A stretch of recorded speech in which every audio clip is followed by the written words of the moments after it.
to me.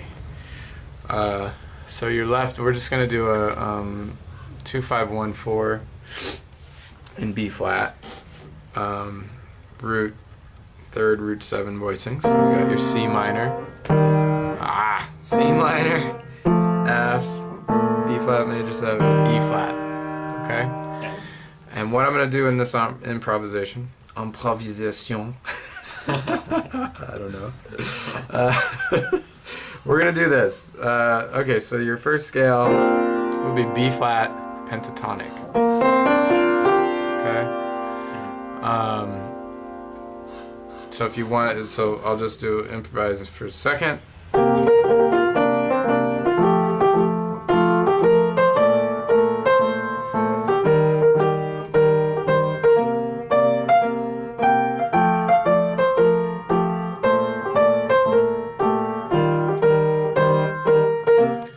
Whistling along the street. No, not a care in the world, right? Yeah.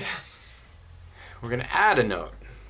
The note we're going to add is the minor third. Just going to add a little grit. It's also going to change it into what's called a B flat major blues scale.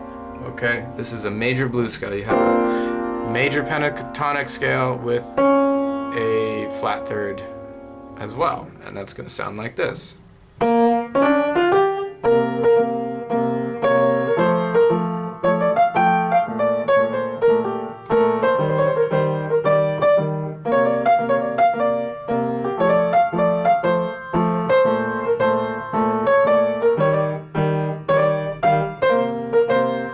Charlie Parker lick, and it's all over that book. We were just talking about that, but I love that lick.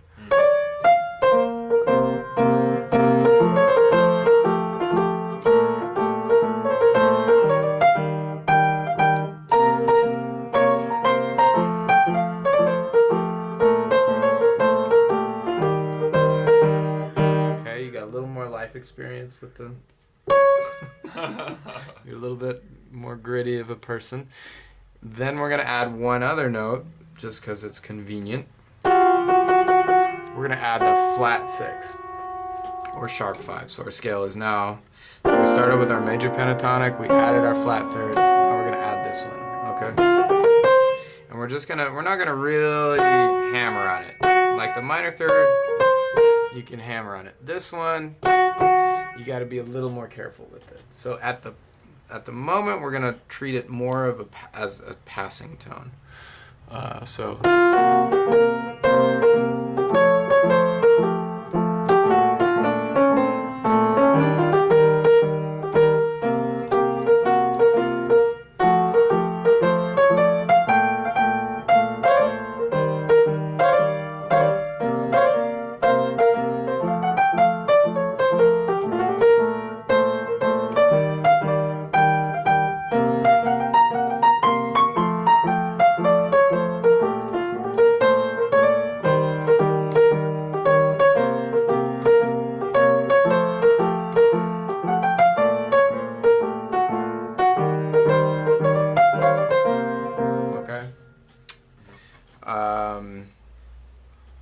And that's it for the major aspect of it.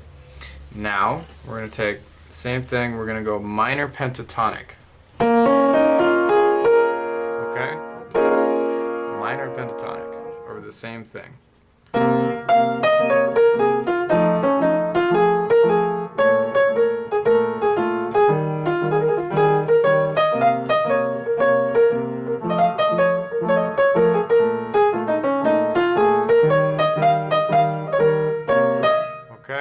Minor pentatonic, we're going to add our sharp 4, making it a minor blues scale.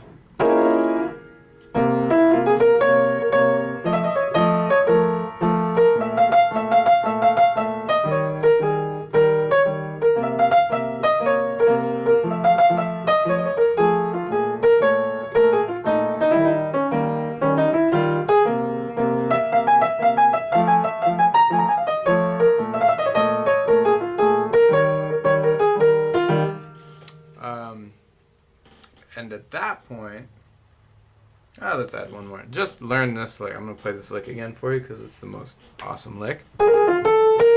So you're doing a little trill in your minor blues, and then you're adding your major blue. Your major 7. So.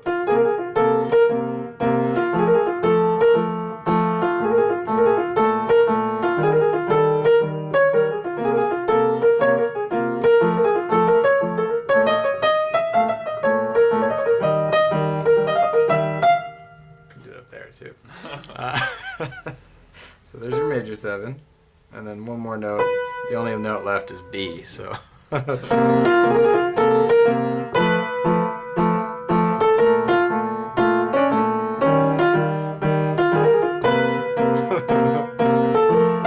I think B is it's the flat 2, right, or the flat 9. Yeah. It's such a nasty note that I advocate really playing it, because if you're gonna play a note that sounds that nasty, you want to let the world know that I'm playing this note right now. Listen. I mean, the main thing is that you resolve it correctly. Yeah. This one's pretty nasty too. Do you have to go? Should you resolve down? You can resolve. That's for you to figure out. But that's one. The easiest way to resolve it is if you go. You're gonna go back to that root, or this one. You're gonna resolve to the 5, and notice those are the two strongest notes: the root and the 5. And I'm going right, surrounding it on this one.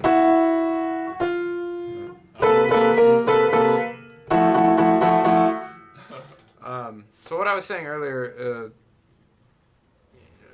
when you put all these things together, you start with your pentatonic and you really figure out what that sounds like, and then you add this minor 3rd, then you add this guy, right? Mm-hmm. And then you switch to your minor pentatonic, you add this guy, and then you add this guy.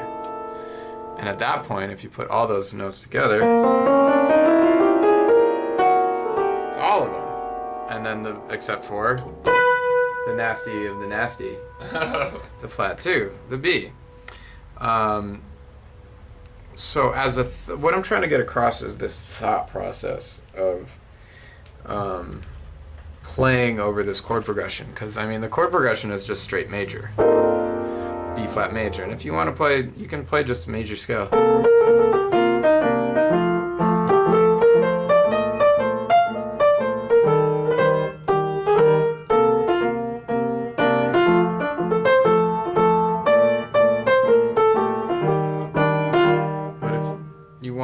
A little bit more, you got to start adding little notes here and there and seeing it broadens your expressive palette. So you start, that's one thing I didn't actually cover just now. It's just playing in the major scale. Mm-hmm. It's happy time, right? Add that minor 3rd.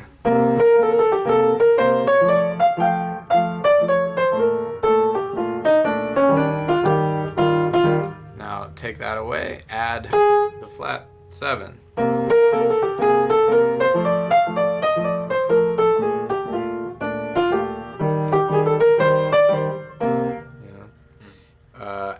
Take that away, add the sharp 4.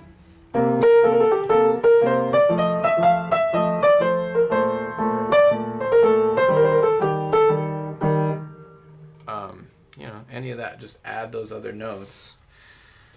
Try those other scales, and then try to figure out that balance. One thing we were talking about was going back and forth between the major and the minor, because this is a very major sounding chord progression, and if you stay on the minor too long, it just starts to sound like you don't know what you're doing.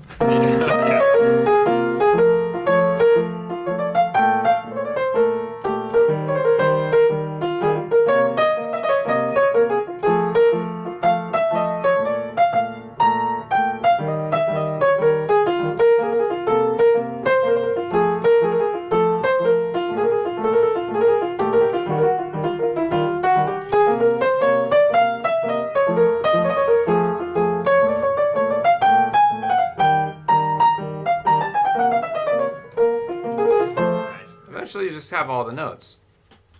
Yay.